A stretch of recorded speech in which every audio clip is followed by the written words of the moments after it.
Hello everyone, this is Shivangi. Welcome to shift classes. Video में discuss करने वाले हैं हम गवर्नमेंट बजट कंस्ट्रेंट, सरकारी बजट बाधा, दोनों ही लैंग्वेजेस में डिस्कस करेंगे। चलिए स्टार्ट करते हैं। उससे पहले मैं आपको बताना चाहती हूँ कि जो न्यूज़ पब्लिकेशन है इग्नू बुक्स पे 50% का डिस्काउंट लेके आया है। उसके अलावा अगर आप 1000 से ऊपर की परचेज़ करते हैं तो आपको 10% का डिस्काउंट मिलेगा।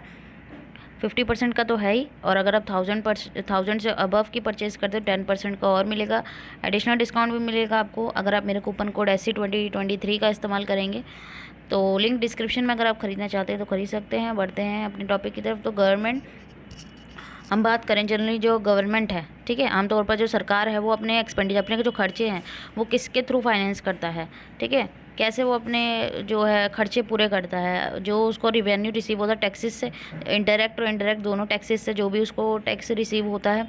तो जब गवर्नमेंट एक्सपेंडिचर एक्सीड कर देती है it's revenue receive from taxes, जब गवर्नमेंट क्या करती है अपने खर्चे जो ज़्यादा एक्सीड कर देती है, भाई खर्चे ज़्यादा हो रहे, रिवेन्यू कम हो रहा है उसे टैक्सेस से, तो वो क्या करता है, वो फाइनेंस कहाँ से करता है, फिर वो भाई जो अपने खर्चे हैं उन्हें पूरा कहाँ से करेगा, वो बोरो करेगा मनी, ठीक है, फ्रॉम द मार्केट। या तो मनी मार्केट से बोरो करेगा या फिर वो प्रिंटिंग करेगा न्यू मनी, ठीक है, नई मनी जो है छापेगा। अब गवर्नमेंट के पास पावर कि वो टैक्स इंक्रीज़ कर सकती है और अपना रिवेन्यू इंक्रीज़ कर सकती है। भाई उसको मान लो घाटा हो रहा है, सरकार ने कहा कि हम टैक्स बढ़ा रहे हैं, तो जनता कुछ कर तो सकती नहीं, लेकिन उसका उल्टा इफेक्ट पड़ सकता है कि लोगों के अंदर जो है इंसेंटिव ही नहीं रहेगा काम करने का ज़्यादा, कि भाई मेरी सारी तनख्वाह तो टैक्स में जा रही, मैं क्या करूँ, ठीक है, सेव करने का, इन्वेस्ट करने का, ठीक है, तो ये रहेगा ही नहीं। और इससे टैक्स की चोरी बढ़ने लगेगी। अगर ज़्यादा टैक्स जो है इंक्रीज़ कर दिया सरकार ने, तो सरकार को एक लिमिट तक ही जो है अपना रिवेन्यू इंक्रीज़ कर सकता है टैक्सेस के थ्रू, ठीक है, कि उसको जो इंक्रीज़ हो रहे हैं कि भाई फाइनेंस करने के लिए एक्सपेंडिचर, एक लिमिट तक ही वो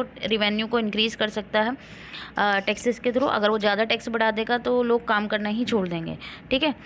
तो गवर्नमेंट को ये सामने जो है डिफ़िकल्टी आती है कि वो अपने रिसोर्सेज का सही से इस्तेमाल कर, जिससे वो अपने जो उनके इंक्रीज़ हो रहा है एक्सपेंडिचर, उसको वो फुल्ली जो है किसके थ्रू, नॉर्मल टैक्स के थ्रू जो है फुली जो है एक्सपेंडिचर जो है। तो सरकार के सामने जब डिफ़िकल्टी रेज़ होती है, सॉरी, इसमें ये है कि जब सरकार के सामने क्या है जो प्रॉब्लम है वो रेज़ होती है, डिफ़िकल्टी रेज़ होती है कि जो उसके बढ़ते हुए जो एक्सपेंडिचर है वो अपने नॉर्मल टैक्सेस से उन्हें पूरा नहीं कर पा रहा है। जो एक कंस्ट्रेंट फेस करता है उसे हम क्या बोलते हैं, गवर्नमेंट बजट कंस्ट्रेंट बोलते हैं, जो किसकी तरफ ले जाता है, बजट डेफिसिट, जिसे हम फिस्कल डेफिसिट के नाम से भी जानते हैं, हिंदी में राजकोषीय घाटा, ठीक है, बजट घाटा और राजकोषीय घाटा हम बोलते हैं।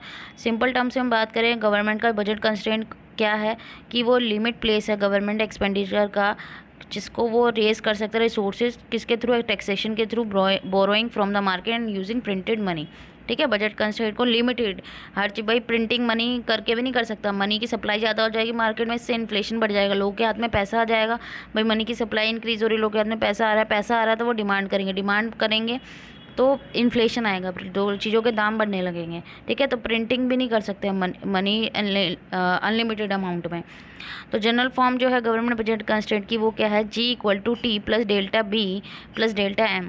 अब G मतलब क्या है, गवर्नमेंट एक्सपेंडिचर, T मतलब हमारा टैक्स रिवेन्यू, डेल्टा B का मतलब है जो नई बोरोइंग सरकार ने मार्केट से ली है अपने बॉन्ड और सिक्योरिटी बेचकर, डेल्टा M का मनी जो प्रिंट करता है इशू करने के लिए, फाइनेंस करने के लिए अपना गवर्नमेंट एक्सपेंडिचर।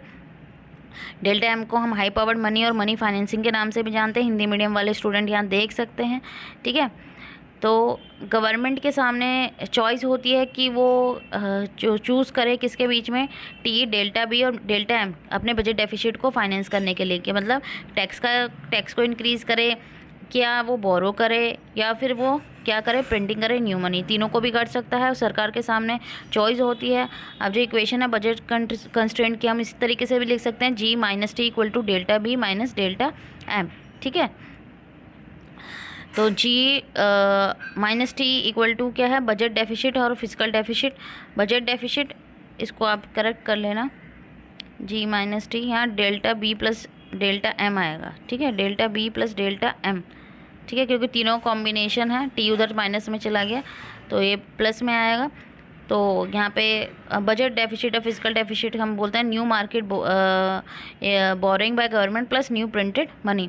तो गवर्नमेंट के सामने चॉइस है कि वो इनके बीच में जो है चूज़ करे, ठीक है। यहाँ पे ये रिपीट हो गया है, तो यहाँ पे ये हमारा टॉपिक जो है ख़त्म होता है। आई होप आपको क्लियर हो गया होगा। अगर वीडियो अच्छी लगी तो like it, share and subscribe my channel. Thank you.